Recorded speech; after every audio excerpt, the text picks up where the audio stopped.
morning this morning and welcome to a Ohio State recruiting update with the Marvelous Mecah Hannah edition of the OHIO podcast. Do us a big favor if you don't mind. Smash that like button this morning. Make sure you're subscribed to the channel. Ring the bell. Get notified. Never miss an episode or anything that's going on here at the OHIO podcast. And of course, put a comment down in the comments section below. We would love to know what you think about what we think here on this video and at the OHIO podcast. Good morning, Mecah. How are you? Good, how are you? Glad to be back on. Good to have you back on, Mecah. It has been a crazy 8 or 9 days in the recruiting world at Ohio State since the last time you and I met and had a discussion about recruiting, and we need to update everybody on what was going on. Let's start here.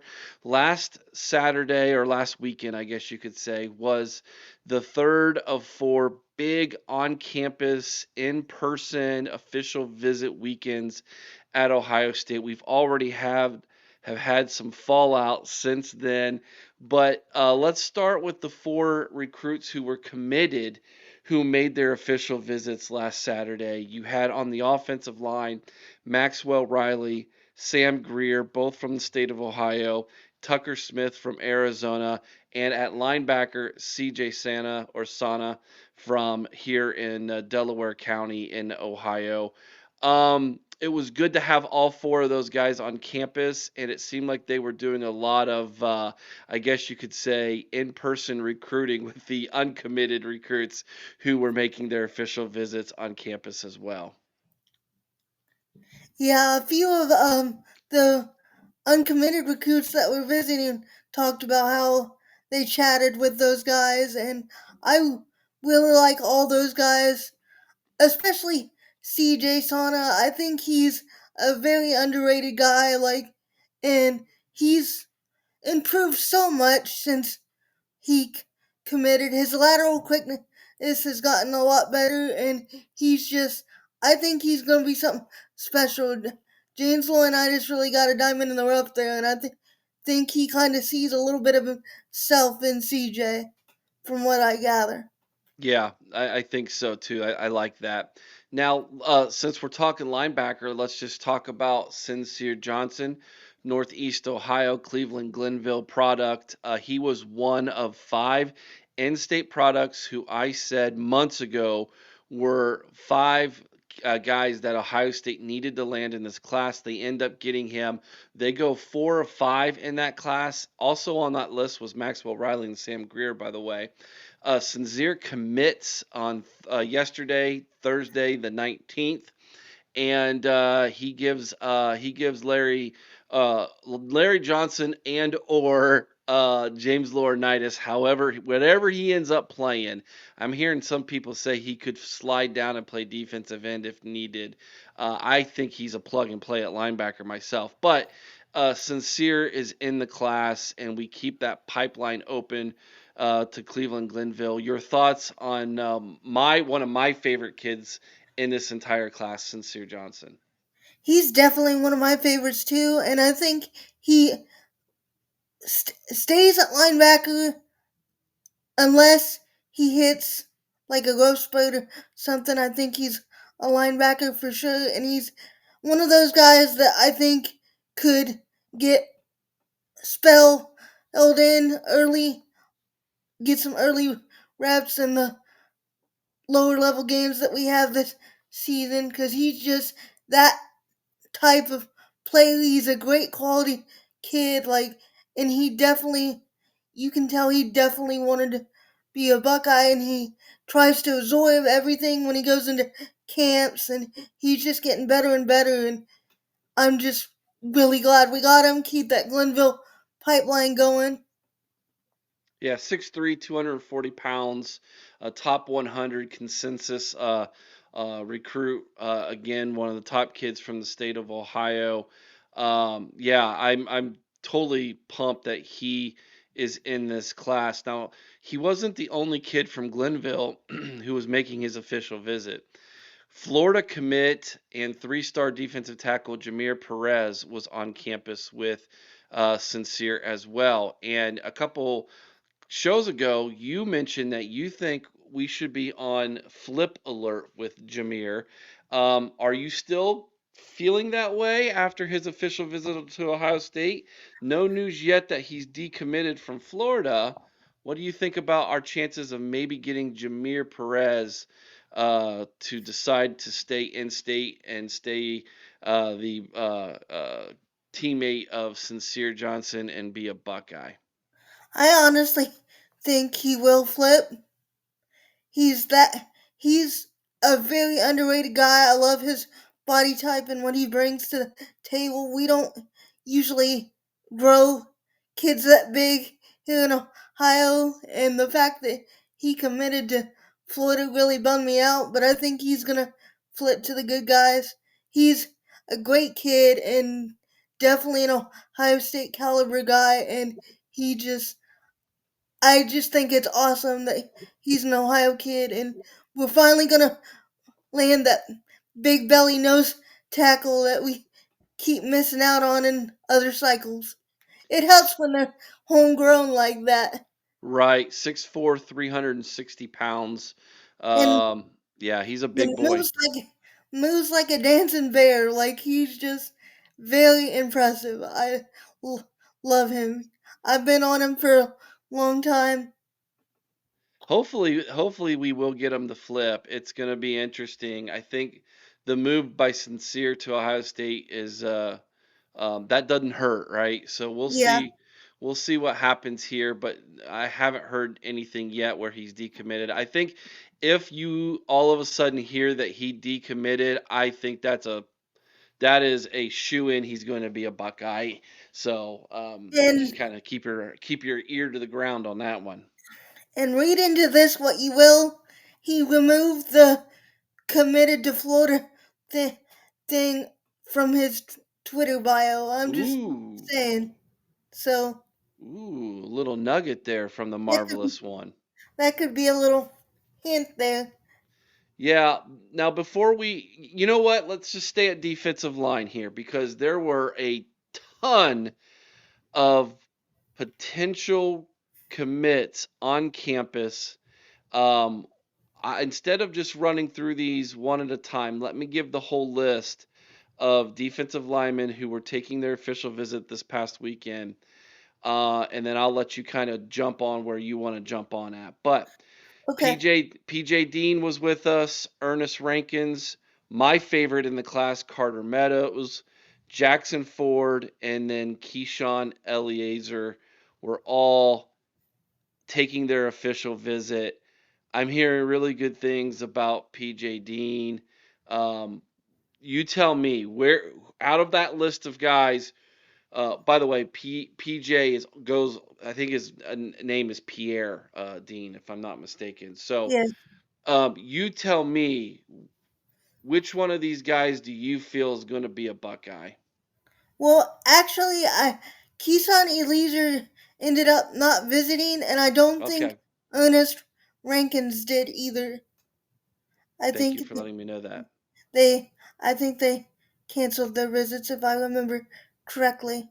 But I love PJ Teen. I know a lot of people are saying that, like maybe he kind of cooled on us or we kind of cooled on him because he's got kind of that fluctuating body weight type frame where he can be tackle, defensive end and stuff. And we already got that type of guy in Carly Wilder. But from what he said in his interview over at the Buckeye Boys and other interviews that I've heard, he's still very high on Ohio State, and I love what he brings to the table. I love the fact that he can gain and lose weight rather easily, and that makes him very versatile. I think he can play defensive tackle or DN for us, and I think with Matt Patricia, we're gonna see more of those types of guys coming into our system because it just means that we can be more versatile with our defensive fronts and stuff. What we Yeah. what we can do with those type of guys, and if need be, he's shown the ability to bulk up and maybe play offensive line if he's open to that. I don't know if he would be or not, but he it's rare to get a guy that has that ability to be that versatile, and I think we should definitely take him if he wants to commit, and I think we may still are very high on his list. Okay, I don't. Does he have any more officials left, or was that the last one? Um, I think that might have been I the think last one. I think that might be the last one, So now it's decision time for him, huh? unless he Hmm. goes unless he goes to like Texas or somewhere. You always got to watch out for Texas or USC the way they're loading up on recruits. Of course, we'll get to that in just a second. But okay, so that means that there were two other defensive linemen that were there in Carter Meadows and Jackson Ford, correct? Yes, All right. Any intel on those guys? I love Carter Meadows. I do too. He's just one of those long, just powerful speed guys off the edge that just you don't see very often, and we need to get more of those types of guys. I think we made a move this visit. Like, I think it's gonna be end up between us and Penn State for him, but I think we really made a good impression, and I see him as kind of a Kenyatta Jackson Yep, me type, too. Hmm. and I think Kenyatta's gonna have a big year for us, and that's gonna help us look good to prospects like Meadows. Yeah, yeah, I agree. I agree with that. I agree with your entire assessment there. When I watch his film, his body type, he looks like Kenyatta Jackson Jr. made over. It was like those two Yeah, were made in a lab or something. But I love his film. I love his makeup. I hope Ohio State can get him to come because I think he's going to be a potential star. But yeah, I've often I felt from the beginning that this was going to come down to Penn State and Ohio State. He is from Washington, D.C. He's been to Penn State quite a bit. We'll see how that goes. Now, any intel do you have about Jackson Ford? I I love Jackson too. He's not quite as fast off the edge and not quite as long as Meadows, but it depends on how our board stacks up and whether I don't think we get Meadows and Ford, but either one of those two, I'd take him. But he's he's working on getting faster.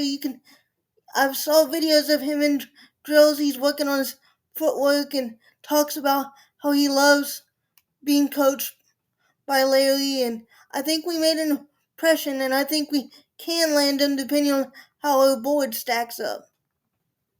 Now he's got. I think both those guys have visits this upcoming this weekend with the team up north. So Yeah, it'd be interesting what they can do here. But um, Ford's from the state of Pennsylvania. Again, he's been to Penn State quite a bit. He took an official to USC. I think he also took an official to Kentucky, if I'm not mistaken. Um, this one's going to be interesting. Do you think we get? Do you think if you were a betting gal, do you think we land PJ Dean and either Meadows or Ford, or do you think we get only one of these three, or do you think we're gonna swing and miss here on all of them? I definitely don't think we're gonna swing and miss, but I think we. Pro- if I was to bet, I think I like where we stand with Dean, and I think we could land Meadows depending on what we have on the table for him. And if we don't land Meadows, I think we could convince Ford to join. So you're thinking we're gonna get two of these three, Yeah, and then if we can get Jameer to flip, now we're sitting pretty good on our defensive line there. yeah, and there's also a guy coming in on this weekend that I told you last time we did a video. He was supposed to visit on the 13th, but he ended up going to LSU instead and rescheduled for the 20th. His name is Landon Barnes. He's one of these um, edge guys, kind of like Meadows, not as long, but very fast off the edge. He's from Duncanville.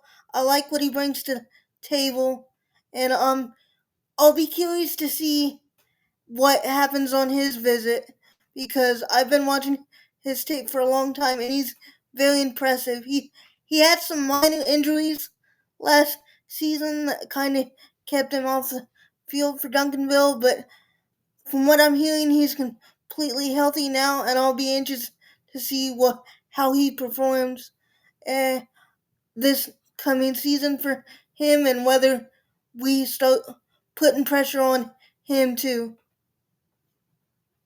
commit. Gotcha. Now there was one cornerback that was reported to be coming on an official visit, and Danny Odom. Is there any intel you had on Mr. Odom?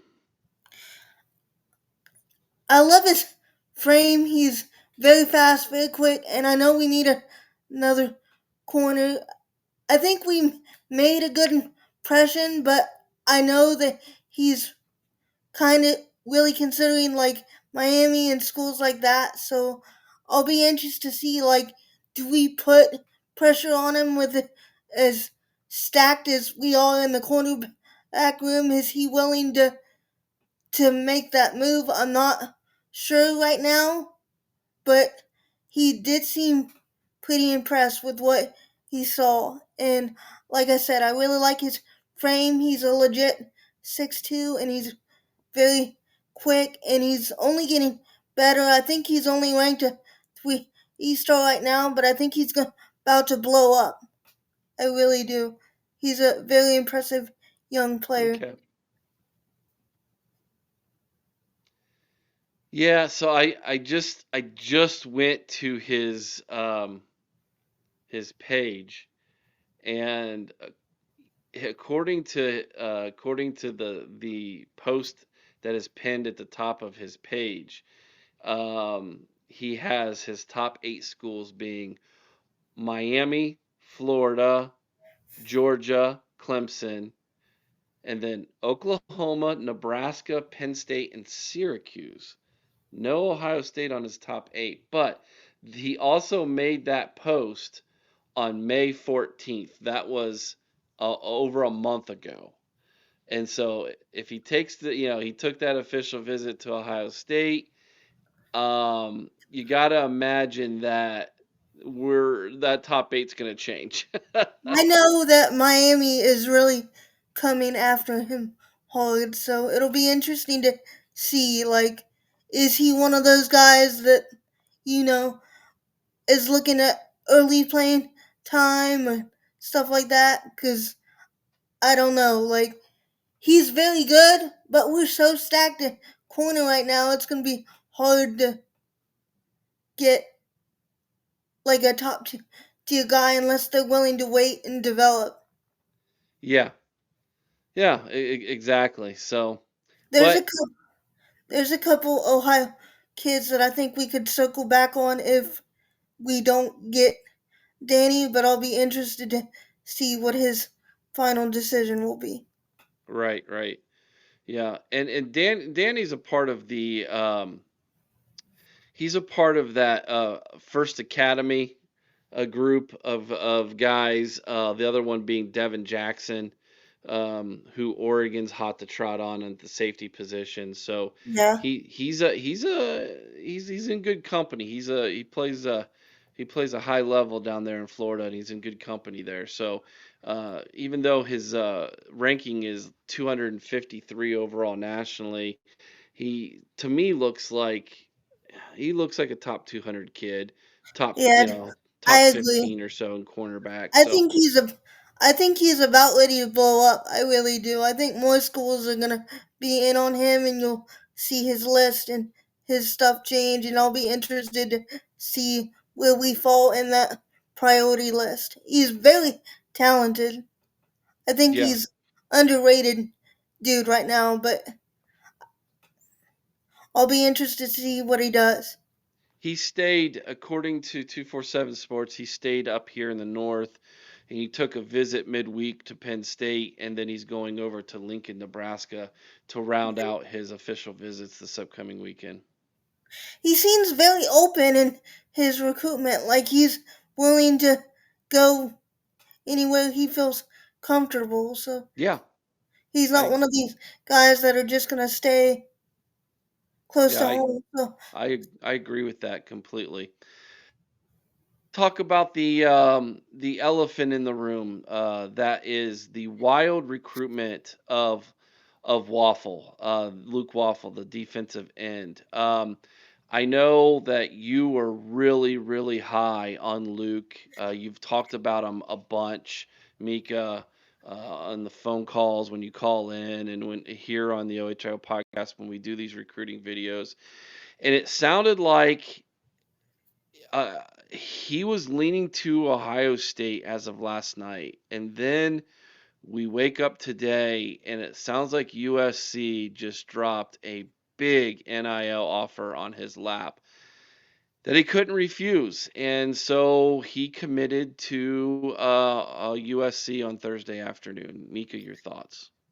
yeah, this one this one really hurt me because I've been high on this kid for a long time. He was my number one DE on my board, and I think he was the number one target on Ohio State's board as well for a while. And I mean, that's just the wild world of recruiting that we live in the NIL market. And I've heard people say, "Oh, it's Larry Johnson." This has nothing to do with Larry Johnson. This was not his fault at all. We did everything we could, and I honestly don't think it's over because with uh, the NIL, the what they call it, the new NIL rules, Mm-hmm. the and with USC being a school that supposedly is thinking about going suing the NCAA for the NIL collective thing, I don't I don't know how much of USC's class holds together. So I'll be interested to see can is this something that can be salvaged? Because to me, and this is just my opinion, I have this is my opinion, don't come at me. Um it didn't in his commitment video he didn't look like he was too enthusiastic about committing to USC. I think maybe that he comes back around to Ohio State if things fall the way I think they will. If Interesting.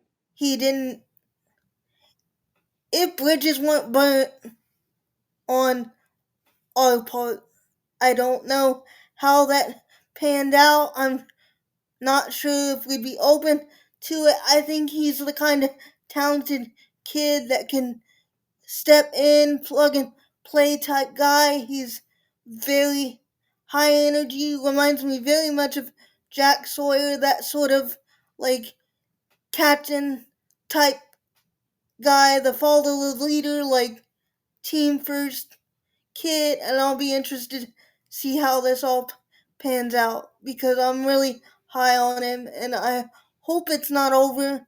That I don't think it is, but that's just my opinion. Yeah, and what's really interesting about this, Mika, is Luke becomes the 30th commit to USC. That's right, 30 commits. And really, That's unbelievable that they have, and they're not done, Mika. yeah, rumor is they're gonna try to push for 35 commits. You know what that tells me? They're, They're not planning on keeping all these guys. that tells me right there that they're desperate. They need to. They're wanting Lincoln Riley to pan out so bad because they put all their chips in the Lincoln Riley basket, and so far it's been a complete disaster. I'll be upfront. I don't like him as a coach. I don't. never have. Know that early on people were comparing Ryan Day and Mm-hmm. him. Ryan Day is head and shoulders above what Lincoln Riley brings to the table. Like I'm not a Lincoln Riley fan, and I think we're about to see things fall through for him. I truly believe this will be Lincoln Riley's last season at USC. Mm. Yeah, if that were to be the case, then a lot of these recruits, these commits, might be looking elsewhere.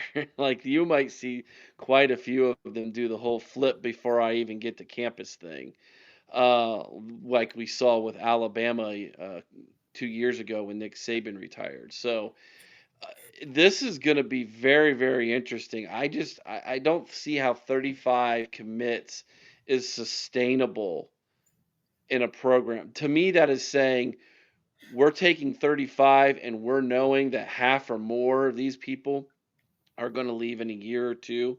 And But so it's almost like they're just kind of hedging their bets a little bit. It's like that's the what the Cleveland Browns taking that, two quarterbacks in the NFL draft.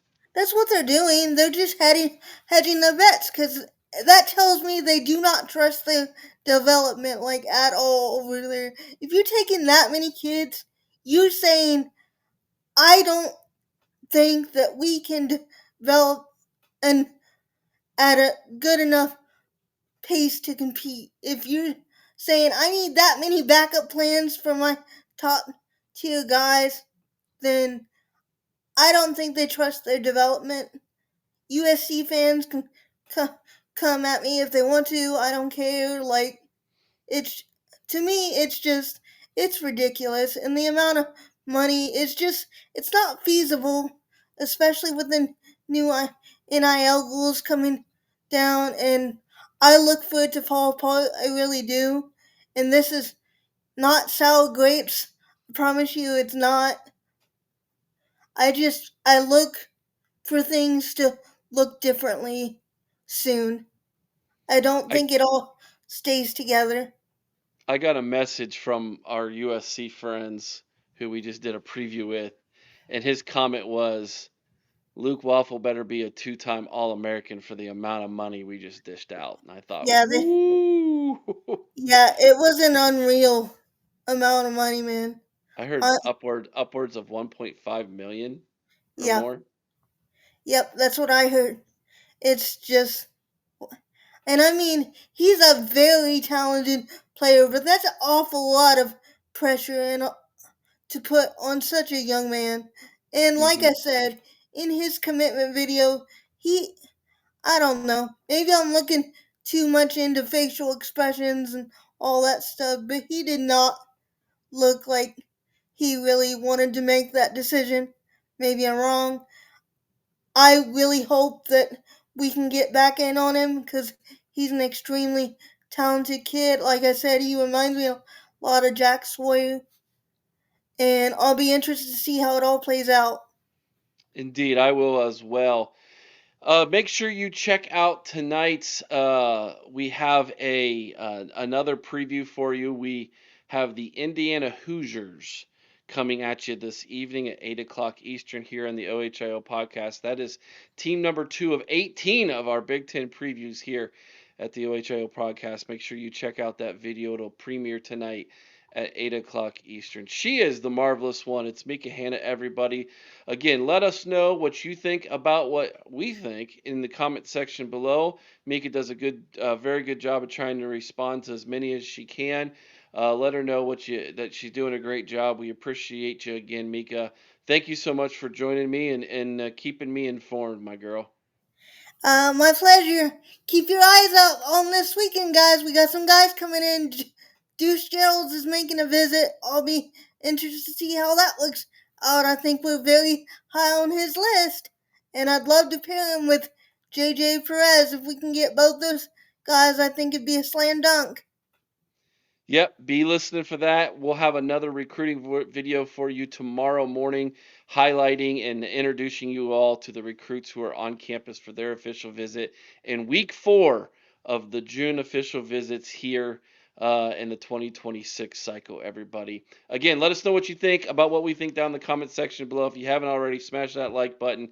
Till next time, be kind to one another. I owe someone's OH. Sing Carmen Ohio with all your heart. You can, or Mika, you know what to do. OH. I'll Go Bucks. go Bucks.